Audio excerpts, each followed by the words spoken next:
What's up, guys? I'm in my house today and working on this setup for these headers. So come with me into the fabled laundry room and let me show you what I think is going to be the biggest problem with installing these Speed Daddy headers.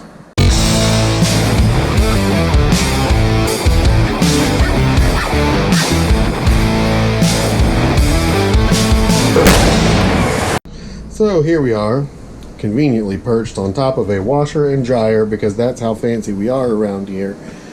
Here we have the actual headers themselves. Now, as I mentioned in a previous video when I unboxed these, I suspected we would have an issue with these flanges being warped because that's a really common problem to have with aftermarket exhaust manifolds and exhaust headers.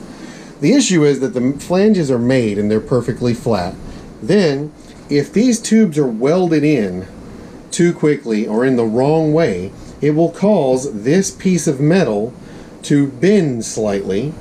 And the issue there is that then afterwards, most of the time, no one goes back over them and surfaces them to make them completely flat.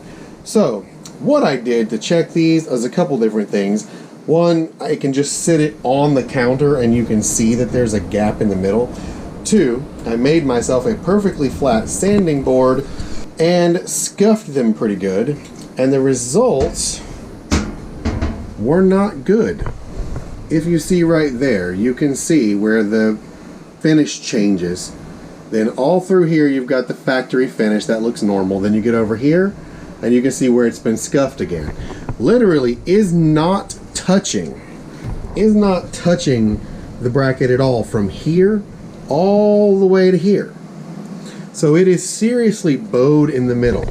Now on the other header, I did, it says say several more minutes of scuffing on the sanding board, and hopefully you can see how smooth this is. That's where it's been sanded to be surfaced. Then here you've got factory, factory, factory, factory, and then it's scuffed again.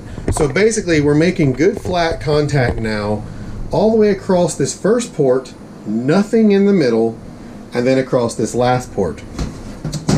That is pretty unacceptable, and I'm going to need to do some more surfacing. So I'll show you a little bit of how I'm kind of doing this myself at home. Okay, so here we are on my whatever sort of a back porch, and I'll show you what I did. The typical way of dealing with this is taking it to a machine shop and they would surface this to make it completely flat, which is a lot of times done on a sanding table, which is a large table that has a big sandpaper belt and it's completely flat, and they will essentially sit it on there and let it ride. Now, I don't know if this design will fit well on that, but I'm also going to see how much I can do without having to put that money out, since this is just an experiment. And I've already put quite a bit out already. So I have taken this, which is a perfectly flat board, and I have adhered to it these large sheets of 80 grit sandpaper. Now what I've been doing here is, with this pushed perfectly flat, working it back and forth.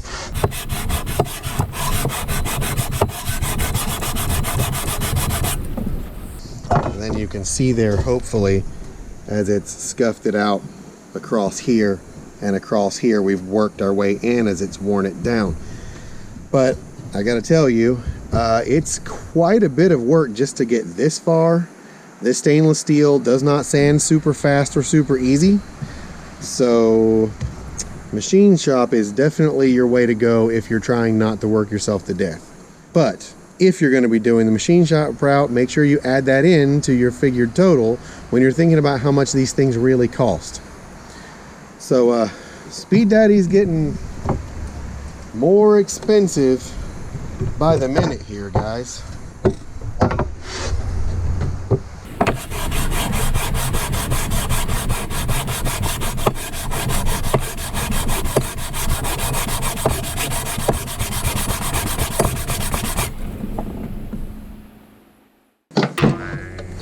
Okay, day 2.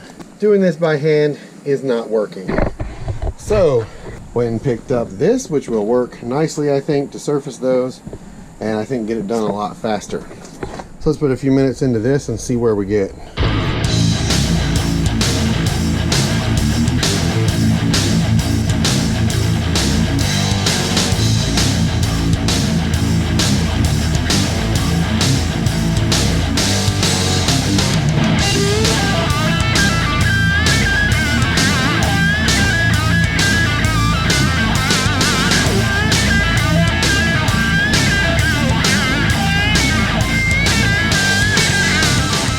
Now that I've done a little bit of this, you can really get a feeling for how bad these were warped. I don't know if you guys can tell, hopefully you can from the video, but all of that rough finish part is part that is still warped up so high that the sander's not hitting it.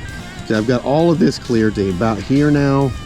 Towards the bottom it's spreading pretty good, then over here, and then right from here over to here. I mean, we're not even touching the ground yet, so they are definitely pretty badly warped.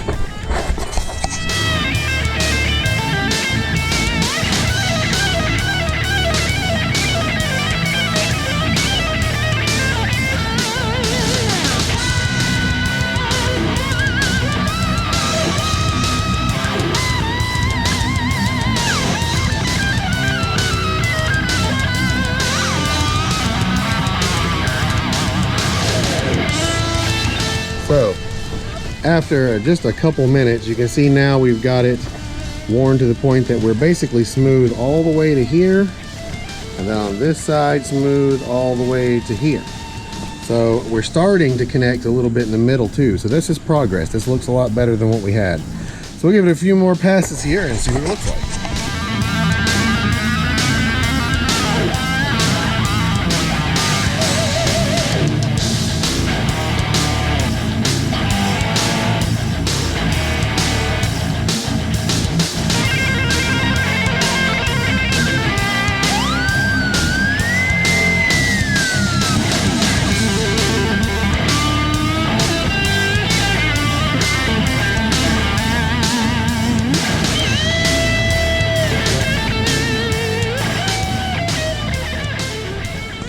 Okay, so after many times of going over this, we've had some success, but let me show you really quick what I'm doing.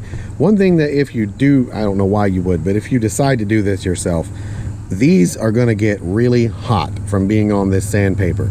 So make sure you do one header for a while. When it starts to get hot, switch to the other header and back and forth, and that way they will not get too hot at once. But this is the front header, and check this out. We are down to just a very little bit right here that's warped, and right here it's actually smooth all the way around this, so in all likelihood it wouldn't leak anyway right now.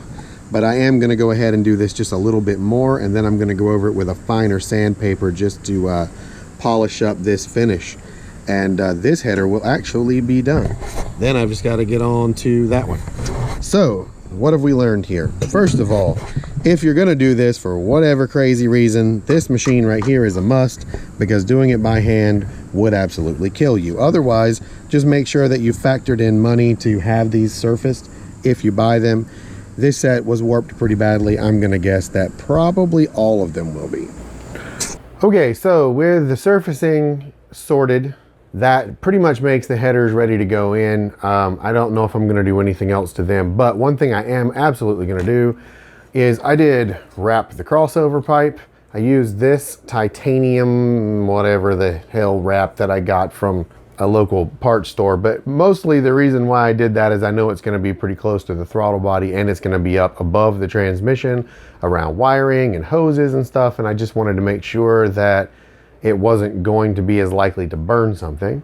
With that done, I think that I am ready to move on to the actual installation of the headers.